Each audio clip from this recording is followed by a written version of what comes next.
ಇನ್ನೇ ನಂಬರ್ ಏನು ರಗಳೆ ವಾಪಸ್ ಕೊಟ್ಟೆ.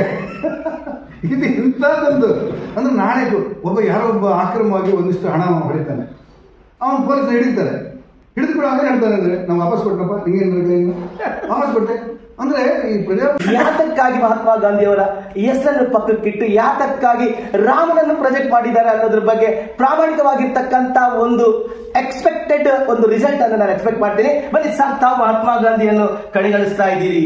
ಯಡಿಯೂರಪ್ಪನ ಮನೆ ಬಂದು ಕಲ್ಲು ಹೊಡೆದ್ಬಿಟ್ಟು ಡಾಕ್ಟರ್ ಮಗ ಡಾಕ್ಟರ್ ಆಗೋದು, ಇಂಜಿನಿಯರ್ ಮಗ ಇಂಜಿನಿಯರ್ ಆಗೋದು ಪ್ರಜಾಪ್ರಭುತ್ವದಲ್ಲಿ ಇದ್ದದ್ದೇ. ಯಾಕಂದ್ರೆ ಅವನ ಅಪ್ಪ ಡಾಕ್ಟರ್, ಮಗ ಡಾಕ್ಟರ್ ಆಗ್ತಾನೆ. ಈ ಕೂಲಿ ಮಾಡುವವನ, ಕಡು ಬಡವನ, ಈ ತೋಟಿ ಕೆಲಸ ಮಾಡುವವನ್ನ, ಸ್ಮಶಾನದಲ್ಲಿ ಕಾಯುವನ ಮಕ್ಕಳಿಗೆ ಅವರು ಸ್ಮಶಾನ ಕಾಯ್ದೇ ಸಾಯ್ಬೇಕು. ಅಂಥವ್ರ ಮಕ್ಕಳಿಗೆ ಡಾಕ್ಟರ್ ಆಗ್ಲಿಕ್ಕೆ, ಇಂಜಿನಿಯರ್ ಆಗ್ಲಿಕ್ಕೆ ಅವಕಾಶ ಸಿಗಲಿ ಅನ್ನೋ ಕಾರಣಕ್ಕೆ ನಾವು ಒಳಗಡೆ ಜಾರಿಗೆ ತಂದೆವು. ನಮಸ್ಕಾರ. ಒಂದೇ ಕೃಷ್ಣಂ ಜಗದ್ಗುರು, ಸರ್ವಂ ಶ್ರೀಕೃಷ್ಣಾರ್ಪಣಮಸ್ತು. ಬನ್ನಿ, ನಾನು doctor Dasari Govinda, advocate from Supreme Court of India. ಬನ್ನಿ, ಇವತ್ತು ನಾನು ರಾಷ್ಟ್ರ ರಾಜಧಾನಿ ದೆಹಲಿಯಲ್ಲಿದ್ದೀನಿ. ವಿಶೇಷವಾಗಿ ಕರ್ನಾಟಕದ 28 ಸಂಸದರಲ್ಲಿ ಒಬ್ಬ ಪ್ರಮುಖವಾಗಿರ್ತಕ್ಕಂಥ ಒಬ್ಬ ಸರಳ ಸಜ್ಜನಿಕೆಯ ಸಂಸದರಾಗಿರ್ತಕ್ಕಂತಹ ಒಬ್ಬರ ಮನೆಯಲ್ಲಿದ್ದೀನಿ. None other than Shri Kota Srinivas Poojary, ಸಂಸದರು ಫ್ರಮ್ ಉಡುಪಿ ಚಿಕ್ಕಮಗಳೂರು, ಕರ್ನಾಟಕ. ಬನ್ನಿ, ಇವತ್ತು ತಾವು ಕೇಳ್ತಾ ಇರೋದು ಸರಿದೆ, ನಾನು ಕೋಟಾ ಶ್ರೀನಿವಾಸ್ ಪೂಜಾರಿ ಸಾಹೇಬ್ರ ಜೊತೆ ಇದ್ದೀನಿ. ಇಂತಿಷ್ಟು ವಿಕಸಿತ ಭಾರತದ ಬಗ್ಗೆ ಮಾತನಾಡೋಣ, ಇಂತಿಷ್ಟು 2014ರ ಭಾರತದ ಬಗ್ಗೆ ಮಾತನಾಡೋಣ, ಭಾರತದ ಆರ್ಥಿಕ ಪರಿಸ್ಥಿತಿಯ ಬಗ್ಗೆ ಮಾತನಾಡೋಣ. ಅದರ ಜೊತೆಗೆ ಕರ್ನಾಟಕದ ರಾಜ್ಯ ಸರ್ಕಾರದ ವೈಫಲ್ಯಗಳ ಬಗ್ಗೆ ಕೂಡ ಮಾತನಾಡೋಣ. ಬನ್ನಿ ಸರ್, ಫಸ್ಟ್ ಆಫ್ ಆಲ್ ನಮಸ್ಕಾರ. ಒಂದೇ ಕೃಷ್ಣಂ ಜಗದ್ಗುರು, ಸರ್ವಂ ಶ್ರೀಕೃಷ್ಣಾರ್ಪಣಮಸ್ತು. ಸರ್, ತಾವು ಹಳ್ಳಿಯಿಂದ ಡಿಲ್ಲಿಗೆ ಅಂತ ಹೇಳಿದ್ರೆ ತಾವು ಪರ್ಫೆಕ್ಟ್ ಆಗಿ ಸೂಟ್ ಆಗ್ತೀರಾ. ಯಾಕಂದ್ರೆ ಗ್ರಾಮ ಪಂಚಾಯಿತಿಯಿಂದ ಹಿಡಿದು ಪಾರ್ಲಿಮೆಂಟ್ ವರೆಗೆ ಬಂದಿರತಕ್ಕಂತಹ ಕೆಲವೇ ಸಂಸದರಲ್ಲಿ ತಾವು ಅಗ್ರೇಸರ ಸ್ಥಾನದಲ್ಲಿ ನಿಂತ್ಕೊಳ್ತೀರಿ. ತಮ್ಮ ಇಮಿಡಿಯೇಟ್ ರಿಯಾಕ್ಷನ್? ಹಾಗೇನಿಲ್ಲ, ಪ್ರಜಾಪ್ರಭುತ್ವ ಹಾಗೆ. ಗ್ರಾಮ ಪಂಚಾಯತಿನ ಸದಸ್ಯನಾದವನಿಗೆ ಅದೇ ದೊಡ್ಡದು, ತಾಲೂಕ್ ಪಂಚಾಯತ್, ಜಿಲ್ಲಾ ಪಂಚಾಯತ್ ಸದಸ್ಯರಾದವರಿಗೆ ಅದೇ ಅನುಕೂಲ, ಶಾಸಕರಾದವರಿಗೆ, ಸಂಸದರಾದವರಿಗೆ 10 ಹೆಜ್ಜೆ ಮುಂದೆ. ಹಾಗಾಗಿ ಹೀಗೆ ಆಗ್ಬೇಕಂತ ಏನು ನಿಯಮಗಳಿಲ್ಲ. ಹಳ್ಳಿಯಿಂದ ಬರುವವರೊಬ್ಬ ಗ್ರಾಮ ಪಂಚಾಯತ್ ಸದಸ್ಯನಾಗಿ ನಂತರ ಪಾರ್ಲಿಮೆಂಟ್ ಸದಸ್ಯನಾಗುವಂತ ಒಂದು ಅವಕಾಶಗಳು ಈ ಪ್ರಜಾಪ್ರಭುತ್ವದಲ್ಲಿ ಸಿಕ್ಕಿದೆ ಅನ್ನೋದೇ ಒಂದು ಆಶ್ಚರ್ಯ ಮತ್ತು ಸಂತೋಷ. ಬನ್ನಿ, ತಾವು ಸಂಸದರಾಗಿ 2024ರಲ್ಲಿ ಹಳ್ಳಿಯಿಂದ ಡೆಲ್ಲಿಗೆ ಬರ್ತೀರಿ. ತಮ್ಮ ವಿರೋಧಿಗಳು ಹೇಳ್ತಾರೆ ಇವರಿಗೆ ಕನ್ನಡ ಬಿಟ್ಟು ಮತ್ತೊಂದು ಬರಲ್ಲ, ಯಾವ ರೀತಿ ಹ್ಯಾಂಡಲ್ ಮಾಡ್ತಾರೆ ಅಂತ ಹೇಳಿ ತಮ್ಮ ವಿರುದ್ಧ ಡಿಫೀಟೆಡ್ ಕ್ಯಾಂಡಿಡೇಟ್ ನೇರವಾಗಿ ಹೇಳ್ತಾರೆ.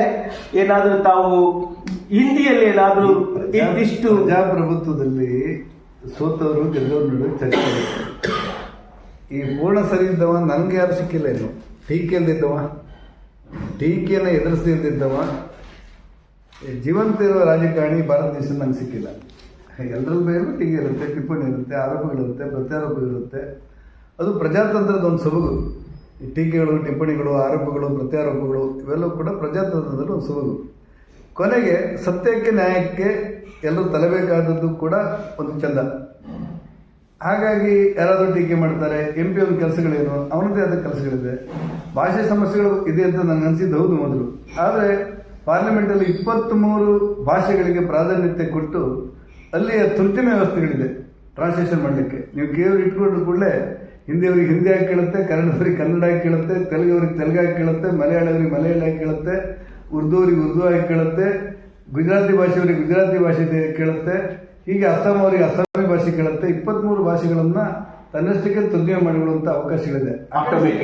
ಹಾಗಾಗಿ ಸಮಸ್ಯೆ ಇಲ್ಲ ಅಂತ ನನ್ಗನ್ಸಿದೆ. ಸೊ ಕೋಟಾ ಶ್ರೀನಿವಾಸ್ ಪೂಜಿ ಅವರಿಗೆ ಭಾಷೆ ಅಡ್ಡ ಬರಲ್ಲ ಅನ್ನೋದ್ರ ಬಗ್ಗೆ ಒಂದು ಮಾಹಿತಿ ಸಿಗ್ತಾ ಇದೆ. ಬನ್ನಿ, ಕರ್ನಾಟಕ ರಾಜ್ಯ ಸಿದ್ದರಾಮಯ್ಯನವರ ಸರ್ಕಾರದ ವಿರುದ್ಧ 2023ರಿಂದನೇ ಒಂದು ಆಂಟಿ ಇನ್ಕಂಬೆನ್ಸಿ ಶುರುವಾಯಿತು. ಸಾಮಾನ್ಯವಾಗಿ ಯಾವುದೇ ಸರ್ಕಾರ ಇದ್ರೂ, ದಳ ಇರ್ಬೋದು, ಬಿಜೆಪಿ ಸರ್ಕಾರ ಇರ್ಬೋದು, 5 ವರ್ಷಗಳ ನಂತರ ಸ್ಮಾಲ್ ಆಂಟಿ ಇನ್ಕಂಬೆನ್ಸಿ ಶುರುವಾಗುತ್ತೆ. ಆದರೆ ಕರ್ನಾಟಕದ ದುರ್ದೈವ ಏನು ಅಂತ ಹೇಳಿದ್ರೆ 2023ರಿಂದನೇ ಕಾಂಗ್ರೆಸ್ಗೆ ಆಂಟಿ ಇನ್ಕಂಬೆನ್ಸಿ ಶುರುವಾಯಿತು. ಇದ್ರ ಬಗ್ಗೆ ಕ್ವಿಕ್ ಆಗಿ ರಿಯಾಕ್ಷನ್ ತಗೊಳ್ಳೋಣ ಸರ್. ತಾವು ಬಹಳ ಹತ್ತಿರದಿಂದ ರಾಜಕಾರಣ ಮಾಡಿರ್ತಕ್ಕಂಥವ್ರು, ಇಡೀ ರಾಜ್ಯ ಸರ್ಕಾರದಲ್ಲಿ ವಿವಿಧ ರೀತಿಯಿಂದ ಅಧಿಕಾರವನ್ನು ತಾವು ನೋಡಿದ್ದೀರಿ. ಈ ರಾಜ್ಯ ಸರ್ಕಾರದ ಅದಕ್ಕೆ ಎಷ್ಟು ಮಾರ್ಕ್ಸ್ ಕೊಡ್ತೀರಿ ರಾಜ್ಯ ಸರ್ಕಾರದ ಸಾಧನೆಗೆ?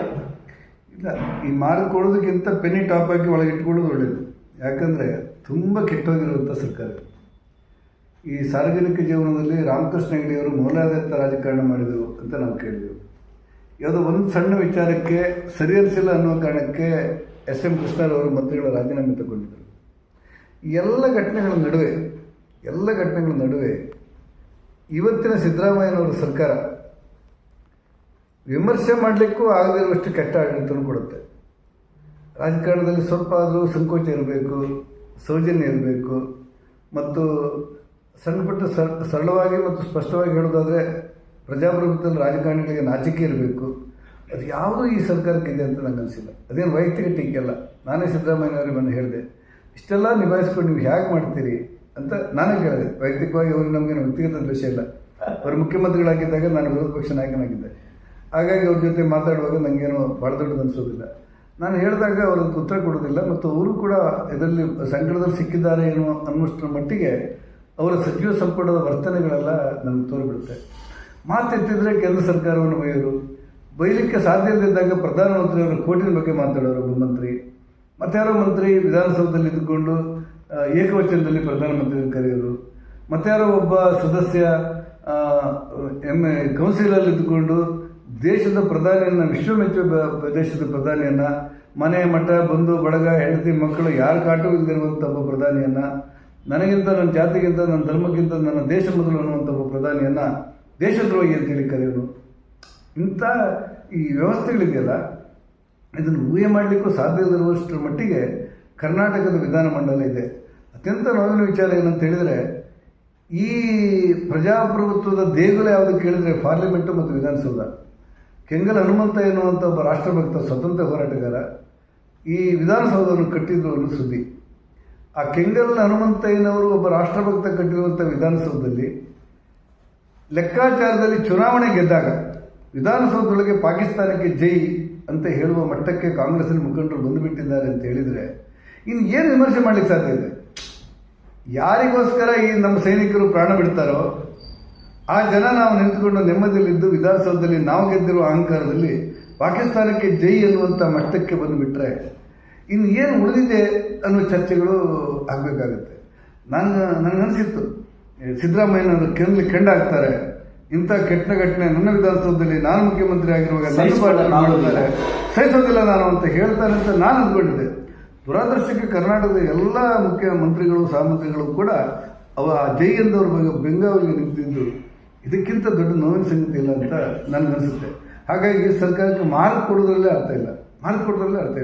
ಅನೇಕರು ಹೇಳ್ತಾರೆ, ನೀವು ಪ್ರತಿಪಕ್ಷದಲ್ಲಿ ಇದ್ದುಕೊಂಡು ಸರ್ಕಾರವನ್ನು ಎದುರಿಸಬೇಕಲ್ಲ ಅಂತೇಳಿ. ಸರ್ಕಾರ ಒಂದು ತಪ್ಪು ಮಾಡಿದ್ರೆ ಎದುರಿಸ್ಬೋದು, ಎರಡು ತಪ್ಪು ಮಾಡಿದ್ರೆ ಎದುರಿಸ್ಬೋದು. ಬರೀ ತಪ್ಪನ್ನೇ ಮಾಡ್ತಾ ಹೋದ್ರೆ ಯಾವುದ್ರ ಬಗ್ಗೆ ಮಾತಾಡೋಣ? ಅಬಕಾರಿ ಮಂತ್ರಿಗಳ ಬಗ್ಗೆ ಇರುವ ದೂರು ಈ ಸದನ ಇಂಥ ಪಾವಿತ್ರ್ಯತೆ ಹೊಂದಿದೆ ಅಂತ ಹೇಳಿದರೆ ನನಗೆ ಸ್ಪಷ್ಟವಾಗಿ ನೆನಪಿಲ್ಲ. ರೇಣುಕಾ ರಾಜೇಂದ್ರನ್ ಅನ್ನುವಂಥ ಒಬ್ಬ ಮಂತ್ರಿ ಇದ್ದರು, ಯಾವುದೋ ಮಂತ್ರಿ ಆಗಿದ್ದರು. AK ಸುಬ್ಬಯ್ಯ ಅಂತೇಳಿ ನಮ್ಮ ಪಾರ್ಟಿಯ ವಿರೋಧ ಪಕ್ಷದ ಶಾಸಕರಿದ್ದರು, ವಿರೋಧ ಪಕ್ಷ ನಾಯಕ ಆಗಿದ್ದಕ್ಕೆಲ್ಲ ಬಹುಶಃ ಶಾಸಕರಿದ್ದರು. ಆ ಸಂದರ್ಭದಲ್ಲಿ ಆ 25,000 ರೂಪಾಯಿಯನ್ನು ಸಬ್ ಇನ್ಸ್ಪೆಕ್ಟರ್ ಹುದ್ದೆಯೊಂದಕ್ಕೆ ಲಂಚ ತಗೊಂಡಿದ್ದಾರೆ ಅಂತ ಹೇಳುವ ಕಾರಣಕ್ಕೆ ಚರ್ಚೆ ಆಗಿತ್ತು. ಆ ಚರ್ಚೆ ಯಾವ ಮಟ್ಟಕ್ಕೆ ಹೋಗಿತ್ತು ಅಂತ ಹೇಳಿದರೆ, ಈ ಪ್ರಜಾಪ್ರಭುತ್ವದಲ್ಲಿ ಈ ಚರ್ಚೆ ನೋಡಬೇಕು ಅಂತೇಳಿ ಕೆಳಮನೆಯಲ್ಲಿರುವಂಥ MLAಗಳು ಬಂದು ಮೇಲ್ಮನೆಯಲ್ಲಿ ಕೂತ್ಕೊಳ್ತಾ ಇದ್ರು. ಅಂಥ ಒಂದು ವ್ಯವಸ್ಥೆಗಳ ನಡುವೆ ಇರುವಂಥ ಸದನ.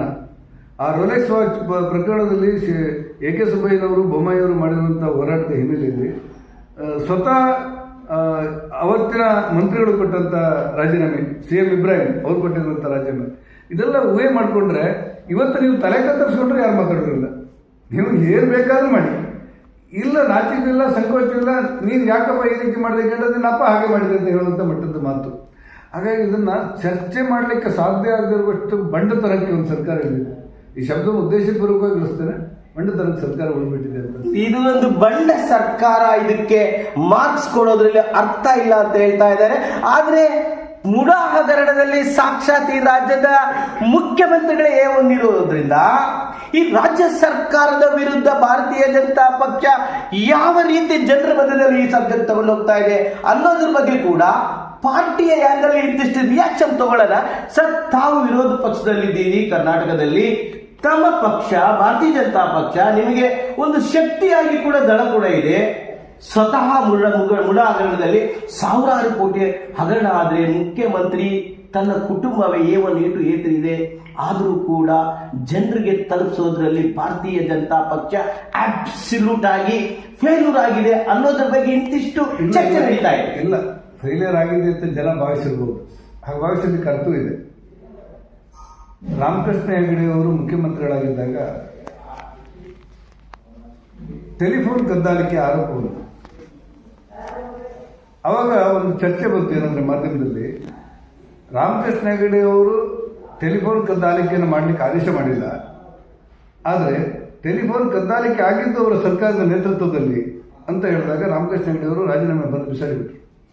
ಎಲ್ಲಿ ಟೆಲಿಫೋನ್ ಕದ್ದಾಲಿಕೆ ಮಾಡಿದ್ದು ನಮ್ಮ ಸರ್ಕಾರದಲ್ಲಿ ಎನ್ನುವ ಕಾರಣಕ್ಕೆ ರಾಮಕೃಷ್ಣ ಹೆಗಡೆ ಅವರು ರಾಜೀನಾಮೆ ತೆಗೆದು ಬಿಸಾಡಿಬಿಟ್ರು. ಎಲ್ಲ ಮಂತ್ರಿಗಳು ಶಾಸಕರು ಹೋಗಿ ಅವ್ರ ಮನೆಯಿಂದ ಹೊರಬರುವಾಗ, ಅವ್ರ ಮನೆಯಿಂದ ಅಂಗಳದಿಂದ ಹೊರಬರುವಾಗ ಅವರ ನೆಲದಲ್ಲಿ ಮಲಗಿ ನೀವು ತಗೊಳ್ಬಾರದು ಅಂತೇಳಿ ಪ್ರತಿಭಟನೆ ಮಾಡಿದ್ರು. ನೀವು ಊಹೆ ಮಾಡ್ಕೊಳ್ಳಿ.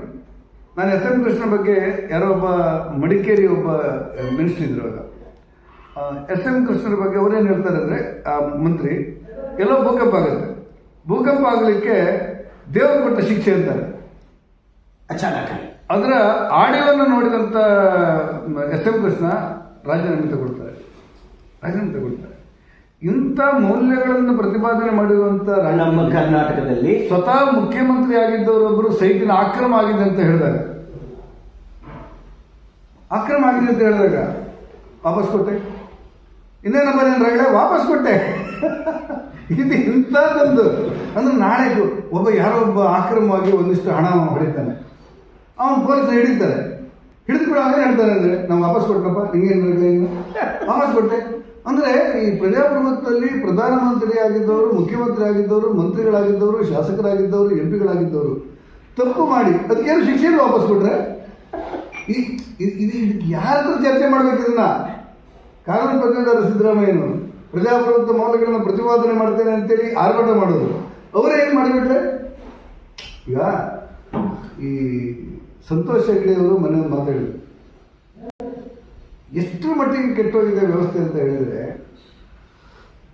ಮೊದಲು ಯಾರಾದರೂ ಒಬ್ಬ ಜೈಲಿಗೆ ಹೋದರೆ ನೋಡು ಅವನು ಜೈಲಿಗೆ ಹೋಗಿ ಬಂದಿದ್ದಾನೆ, ಅವನ ಹತ್ರ ಜಾಗ್ರತೆ ಅಂತ ಹೇಳ್ತಿದ್ರಂತೆ. ಒಂದು ಕಾಲದಲ್ಲಿ ಜಾಗ್ರತೆ, ಅವನು ಸ್ನೇಹ ಮಾಡಬಾರ್ದು ಅಂತ ಹೇಳ್ತಿದ್ರಂತೆ. ಇವತ್ತು ಜೈಲಿಗೆ ಹೋಗಿ ಬರುವಾಗ ಮೆರವಣಿಗೆ ಮಾಡಿ ಬರುವ ಕಾಲ, ಜೈಲಿಗೆ ಹೋಗಿ ಬರುವಾಗ ಮೆರವಣಿಗೆ ಮಾಡ್ಕೊಂಡು ಬರುವಂಥ ಕಾಲ. ಹಾಗಾಗಿ ಯಾರ ಹತ್ರ ನೀವು ಕೇಳ್ತೀರಿ? ವಿರೋಧ ಪಕ್ಷವಾಗಿ ನಾವು ಏನು ಮಾಡೋಣ? ಒಂದು ವಿರೋಧ ಪಕ್ಷವಾಗಿ ನೀವು ಸದನದಲ್ಲಿ ಹೋರಾಟ ಮಾಡಿದೆವು, ಹೊರಗಡೆ ಹೋರಾಟ ಮಾಡಿದೆವು, ಬೀದಿಯಲ್ಲಿ ಹೋರಾಟ ಮಾಡಿದೆವು, ಮಾನವ ಸರಪಳಿ ಮಾಡಿದೆವು, ವಿಧಾನಸೌಧಕ್ಕೆ ಮುತ್ತಿಗೆ ಹಾಕಿದೆವು, ಸದನದ ಮೇಲ್ಮನೆ ಮತ್ತು ಕೆಳಮನೆಯಲ್ಲಿ ಚರ್ಚೆ ಮಾಡಿದೆವು, ವಾದ ಮಾಡಿದೆವು, ಧರಣಿ ಮಾಡಿದೆವು, ಪ್ರತಿಭಟನೆ ಮಾಡಿದೆವು. ನೀವು ಈ ಆನೆಗೆ ಒಂದು ರೀತಿ ದಬ್ಬಣ ಹಾಕಿದಂಗೆ ನೋವೇ ಆಗೋದಿಲ್ಲ. ಏನು ಮಾಡೋಣ? ಸಂಕೋಚ ಇಲ್ಲದಿದ್ದರೆ, ನಾಚಿಕೆ ಇಲ್ಲದಿದ್ದರೆ, ಬೇಜಾರು ಇಲ್ಲದಿದ್ದರೆ ಯಾರಿಗೆ ಏನು ಮಾಡೋಣ? ಅದ್ರ ನೇತೃತ್ವ ವಹಿಸಿದವರೇ ಇದು ಮಾಡೋದು ಸರಿ ಅಂತ ಹೇಳಿಬಿಟ್ರೆ ನಾವು ಏನು ಮಾಡೋಣ? ಹಾಗಾಗಿ ಒಂದಷ್ಟು ಕಾಯಿಗಳನ್ನು ಕಾಯಬೇಕು ಅಂತ ಅನಿಸುತ್ತೆ. ಈ ಜನತಂತ್ರ ವ್ಯವಸ್ಥೆಯಲ್ಲಿ ಆಗಿರುವಂಥ ಮಹತ್ತರವಾದಂಥ ಬದಲಾವಣೆಗಳಲ್ಲಿ ಚುನಾವಣಾ ಆಯೋಗ ಕಾಯಬೇಕು ಅಂತ ನಾವು ಅಂದ್ಕೊಂಡಿದ್ದೀವಿ ಈಗ. ಆದರೆ ನಮ್ಮ ಪ್ರತಿಭಟನೆಗಳು ನಿರಂತರವಾಗಿ ಸಾಗ್ತಾ ಇದೆ, ನಿರಂತರವಾಗಿ ಮೇಲ್ಮನೆಯಲ್ಲಿ ಸಾಗ್ತಾ ಇದೆ, ಕೆಳಮನೆಯಲ್ಲೂ ಸಾಗ್ತಾ ಇದೆ. ಹೋರಾಟ ಮಾಡ್ತೇವೆ, ಕಾನೂನು ಯಾತ್ರೆ ಮಾಡ್ತೇವೆ. ನಮ್ಮ ಮತ್ತು JDSನ ಹೊಂದಾಣಿಕೆ ಇರೋದ್ರಿಂದ ಇಡೀ ಪ್ರತಿಪಕ್ಷಕ್ಕೆ ಒಂದು ದೈತ್ಯ ಶಕ್ತಿ ಬಂದಿದೆ. ಇದೆಲ್ಲ ಇರುವ ಸಂದರ್ಭದಲ್ಲಿ ಇದು ನಡೀತಾ ಇದೆ. ಮುಂದೇನಾಗುತ್ತೆ ಅಂತ ನೋಡ್ಬೇಕು. ಬನ್ನಿ, ಕಾಂಗ್ರೆಸ್ಗೆ ಇರ್ತಕ್ಕಂಥ ಬಹಳ ದೊಡ್ಡ ಶಕ್ತಿ ಏನು ಅಥವಾ ವೋಟ್ ಬ್ಯಾಂಕ್ ಏನು ಅಂತ ಹೇಳಿದ್ರೆ SC, ST ಮತ್ತು ಮೈನಾರಿಟಿ. ಪ್ರತಿದಿನ ಕಾಂಗ್ರೆಸ್ ಸರ್ಕಾರ ಮತ್ತು ಕಾಂಗ್ರೆಸ್ ಪಕ್ಷ ಮತ್ತು ಸಿದ್ದರಾಮಯ್ಯನವರು ಏನು SCಗಳ ಬಗ್ಗೆ ನಾವು ನಿಂತ್ಕೊಂಡಿದ್ದೀವಿ, SCಗಳು ನಾವು ಅವ್ರು ಕೈ ಹಿಡಿತೀವಿ ಅಂತ ಹೇಳುವ ಸಿದ್ದರಾಮಯ್ಯನವರು SCT ಮತ್ತು TSP ಹಣ ಕೇವಲ SCಗಳಿಗೆ ಇಟ್ಟಿರ್ತಕ್ಕಂಥ ಹಣವನ್ನು ಕೂಡ ದುರುಪಯೋಗ ಮಾಡಿಕೊಳ್ತಾರೆ. ಅಷ್ಟೇ ಅಲ್ಲ, ವಾಲ್ಮೀಕಿ ಮಹರ್ಷಿ ನಿಗಮದಲ್ಲಿ 187 ಕೋಟಿ ರೂಪಾಯಿ ಸಾಕ್ಷಾತ್ ಏನು ವಾಲ್ಮೀಕಿ ಹೆಸರು ಹೇಳಿ ಹಗರಣ ಮಾಡ್ತಾರೆ. ಆದರೂ ಕೂಡ ಮುಖ್ಯಮಂತ್ರಿ ಇದಕ್ಕೆ ರಿಯಾಕ್ಷನ್ ಕೊಡಲ್ಲ. ಕೇವಲ 90 ಕೋಟಿ ಅಂತ ಸಮರ್ಥನೆ ಮಾಡಿಕೊಳ್ತಾರೆ. ಇಂಥ ಒಂದು ಭ್ರಷ್ಟ ಸರ್ಕಾರದ ಬಗ್ಗೆ ನಾನು ಮಾತಾಡೋದಿಲ್ಲ ಅಂತಾರೆ. ಬನ್ನಿ, ಕೊನೆಯದಾಗಿ 2014 ನಂತರ ಭಾರತವನ್ನು ಯಾವ ರೀತಿ ನೋಡ್ತಾ ಇದ್ದಾರೆ, ವಿಕಸಿತ ಭಾರತದ ಬಗ್ಗೆ ಇವ್ರಿಗಿರ್ತಕ್ಕಂಥ ಕಲ್ಪನೆ ಬಗ್ಗೆ ತಿಳ್ಕೊಳ್ಳೋಣ. ಸರ್, ತಾವು ಸಾಕ್ಷಾತ್ ವಿಶ್ವಗುರು, ಜಗದ್ಗುರು, ವಿಶ್ವನಾಯಕ ನರೇಂದ್ರ ಮೋದಿಯವರ ಸರ್ಕಾರದಲ್ಲಿ ತಾವು ಒಂದು ಸಂಸದರಾಗಿದ್ದೀರಿ. ನರೇಂದ್ರ ಮೋದಿ ಅವರನ್ನು, ವಿಕಸಿತ ಭಾರತ ಮತ್ತು ನರೇಂದ್ರ ಮೋದಿ ಅವರನ್ನು ಪಕ್ಕದಲ್ಲಿ ಇಟ್ಕೊಂಡ್ರೆ ಯಾವ ರೀತಿ ನೀವು ನೋಡ್ತೀರಿ? ಬದುಕುವುದಕ್ಕೋಸ್ಕರ ದೇಶವನ್ನೇ ಬಲಿ ಕೊಡುವವರು ಕೆಲವರು, ದೇಶಕ್ಕೋಸ್ಕರ ಬದುಕನ್ನು ಸಮರ್ಪಣೆ ಮಾಡುವವರು ಕೆಲವರು. ನರೇಂದ್ರ ಮೋದಿಯವರು ದೇಶಕ್ಕೋಸ್ಕರ ಬದುಕನ್ನು ಸಮರ್ಪಣೆ ಮಾಡಿದರು. ಅವರ ಮುಂದಿನ ಕಲ್ಪನೆ ಇರುವುದೇನಂತ ಹೇಳಿದ್ರೆ, ತನ್ನ ಕುಟುಂಬದವರು ಏನೋ ಪ್ರಧಾನಿ ಆಗಬೇಕು ಅನ್ನುವಂಥ ಹೋರಾಟ ಅಲ್ಲ. ಭಾರತ 47 ಸಂದರ್ಭದಲ್ಲಿ, ಸ್ವಾತಂತ್ರ್ಯ ಸಿಕ್ಕಿ 100 ವರ್ಷಗಳಾಗುವ ಸಂದರ್ಭದಲ್ಲಿ ವಿಶ್ವಕ್ಕೆ ಜಗದ್ಗುರು ಆಗಬೇಕು ಅಂತೇಳಿ, ಭಾರತ ಸಮರ್ಥ ಭಾರತ ಆಗಬೇಕು, ಸಮೃದ್ಧ ಭಾರತ ಆಗಬೇಕು, ಶಕ್ತಿಶಾಲಿ ಭಾರತ ಆಗಬೇಕು, ಸ್ವಾಭಿಮಾನಿ ಭಾರತ ಆಗಬೇಕು, ಭಾರತ ಪ್ರಪಂಚದಲ್ಲೇ ಅತ್ಯಂತ ಆಗ್ರಹಿಸ್ತ ಆಗಬೇಕು, ಅದರ ಮಿಲಿಟರಿಯಲ್ಲಿ ಬದಲಾವಣೆಗಳಾಗಬೇಕು, ಆರ್ಥಿಕವಾದಂಥ ಉದ್ಯೋಗದಲ್ಲಿ ಹೆಚ್ಚು ಅವಕಾಶಗಳಾಗಬೇಕು ಮತ್ತು ಆಡಳಿತಾತ್ಮಕವಾದ ಸುಧಾರಣೆಗಳಾಗಬೇಕು, ಎಲ್ಲ ಮಹಿಳೆಯರಿಗೆ ಪ್ರಾತಿನಿಧ್ಯ ಸಿಗಬೇಕು ಅನ್ನುವ ಕಾರಣಕ್ಕೆ ಮೀಸಲಾತಿ. ಮಹಿಳೆಯರು ಒಂದು ಕಾಲದಲ್ಲಿ ಗ್ರಾಮ ಪಂಚಾಯತ್ ಸದಸ್ಯರಾಗಲಿಕ್ಕೆ ಅವಕಾಶ ಇರಲಿಲ್ಲ ಮಹಿಳೆಯರಿಗೆ, ಬರೀ ಜಾತಿ ಪರಿಸ್ಥಿತಿ ಬಂದಿರೋರಿಗೆ. ಇವತ್ತೇನಾಗಿದೆ, ಮೀಸಲಾತಿ ಬಂದು 544 ಜನ ಲೋಕಸಭಾ ಸದಸ್ಯರ ಪೈಕಿ 43, ಒಂದು ನೇಮಕಾತಿ 44 ಜನ ಲೋಕಸಭಾ ಸದಸ್ಯರ ಪೈಕಿ 85 ಜನ ಬೇಡ ಅಂದ್ರೆ ಮಹಿಳೆಯರು ಇರ್ತಾರೆ ಪಾರ್ಲಿಮೆಂಟ್ ಒಳಗೆ. 85 ಜನ ಅಂದ್ರೆ ಮಹಿಳೆಯರ ಪ್ರಾತಿನಿಧ್ಯ ಸಿಕ್ಕುವುದು ಅದೇ ಕಾರಣಕ್ಕೆ. ಈಗ ನಾನೇ ಪ್ರತಿಪಕ್ಷ ನಾಯಕನಾಗಿದ್ದಾಗ ಸಿದ್ದರಾಮಯ್ಯನವರ ಸರ್ಕಾರಕ್ಕೆ, ಮಾದೇವಪ್ಪನವರಿಗೆ ಮತ್ತು ಎಚ್ ಕೆ ಪಾಟೀಲ್ಗೆ ಕೇಳಿದೆ. ಅವರೇನಾದ್ರೂ ಇದನ್ನು ಕೇಳಿದ್ರೆ ನೆನಪಿರ್ಬೇಕು ಅವರಿಗೆ. ನೀವು ಗ್ಯಾರಂಟಿ ಕೊಡ್ತೀರಿ, ಗ್ಯಾರಂಟಿ ಕೊಡುವಾಗ ಹಿಂದುಳಿದ ವರ್ಗ ಕೊಡುವಾಗ ಹಿಂದುಳಿದ ವರ್ಗ ಇಲಾಖೆ ಹಣ ತೆಗೆಯುವುದಿಲ್ಲ, ನೀವು ಖಜಾನೆಯಿಂದ ತೆಗಿತೀರಿ. ಜನರಲ್ ಕೊಡುವಾಗ ಜನರಲ್ ಅಂತೇಳಿ ಬೇರೆ ಇಲಾಖೆ ಇಲ್ಲ, ನೀವು ಅದರಿಂದ ತೆಗಿತೀರಿ ಖಜಾನೆಯಿಂದ. ಅಲ್ಪಸಂಖ್ಯಾತರಿಗೆ ಗ್ಯಾರಂಟಿ ಕೊಡುವಾಗ ನೀವು ಅಲ್ಪಸಂಖ್ಯಾತರ ಇಲಾಖೆಯಿಂದ ತೆಗೆಯುವುದಿಲ್ಲ, ನಿಮ್ಮ ಖಜಾನೆಯಿಂದ ತೆಗಿತೀರಿ. ಆದರೆ ಪರಿಶಾತಿಯವರಿಗೆ ಮಾತ್ರ ತೆಗೆಯುವಾಗ ಇಲಾಖೆ ಹಣ ತೆಗೆದು ನಿನ್ನ ಹಣ ನಿಂಗೆ ನಾನು ಕೊಟ್ಟದ್ದು ಗ್ಯಾರಂಟಿ ಅಂದರೆ ಏನರ್ಥ ಅಂತ ನಾನು ಕೇಳಿದೆ. ಮಾದೇವಪ್ಪನವರು ಮಾತು ಹಾಸ್ಯ ಕೊಟ್ಟರು. ಎಚ್ ಕೆ ಪಾಟೀಲ್ ಹತ್ರ ಕೂತ್ಕೊಂಡಾಗ ಒಂದಿಷ್ಟು ಅವ್ರಿಗೆ ತಿಳುವಳಿಕೆ ಹೇಳಿದ್ರಂತ ತೋರುತ್ತೆ ನನಗೆ ಅವರಿಗೆ ಭಾಷೆಗಳಲ್ಲಿ. ಕಡೆಗೆ ಇಬ್ಬರು ಸುಮ್ಮನೆ ಕೂತ್ಕೊಂಡ್ರು. ನಾನು ಹೇಳ್ತಾ ಇರೋದು, ನಾವು ಪರಿಶಾತಿ ಕೊಡ್ತೇವೆ, ಪರಿಶಿಷ್ಟ ಪಂಗಡಕ್ಕೆ ಕೊಡ್ತೇವೆ. ಪ್ರಜಾಪ್ರಭುತ್ವದಲ್ಲಿ ಕೆಲವು ವಿಚಾರದಲ್ಲಿ ನಾವು ರಾಜಕಾರಣವನ್ನೇ ಮಾಡಬಾರ್ದು. ನಡೆಯುವ ದಾರಿ, ಕುಡಿಯುವ ನೀರು, ಸಾವು ಬದುಕಿನ ನಡುವಿನ ಹೋರಾಟ ಮಾಡುವರು ಹೋಗಿ. ಈ 3 ವಿಚಾರದಲ್ಲಿ ರಾಜಕಾರಣ ಮಾಡಿದವನು ಅವನು ರಾಜಕಾರಣಿ ಅಲ್ಲ, ಅವನು ಸಮಾಜಕ್ಕೋಸ್ಕರ ರಾಜಕಾರಣ ಮಾಡ್ತಾರೆ, ಸ್ವಾರ್ಥಕ್ಕೋಸ್ಕರ ಮಾಡ್ತಾರೆ ಅಂತೇಳಿ. ಇವತ್ತು ಈ ಪರಿಶಿಷ್ಟ ಜಾತಿಯ ವಿಚಾರಗಳು ಬಂದಾಗ ನಾವು ಒಳ ಮೀಸಲಾತಿ ಅಂತ ತಗೊಂಡು ಬಂದೆವು. ಯಾರು ಉತ್ತರ ಬಿಡ್ತಾರೋ ನಂಗೆ ಗೊತ್ತಿಲ್ಲ. ನಮ್ಮ ಸರ್ಕಾರ, ನಾನೇ ಸಮಾಜ ಕಲ್ಯಾಣ ಮಂತ್ರಿ ಆಗಿದ್ದೆ, ತಗೊಂಡು ಬಂದೆವು. ಇವತ್ತಿನವರೆಗೆ ನೀವು ವಿಧಾನಸೌಧ ಸೇರಿದಂತೆ ಕರ್ನಾಟಕ ರಾಜ್ಯದ ಒಂದು ಸರ್ತಿ ಕಣ್ಣಾಳೆಗಳನ್ನು ನೀವು ಗಮನಿಸಿ ನೋಡಿ.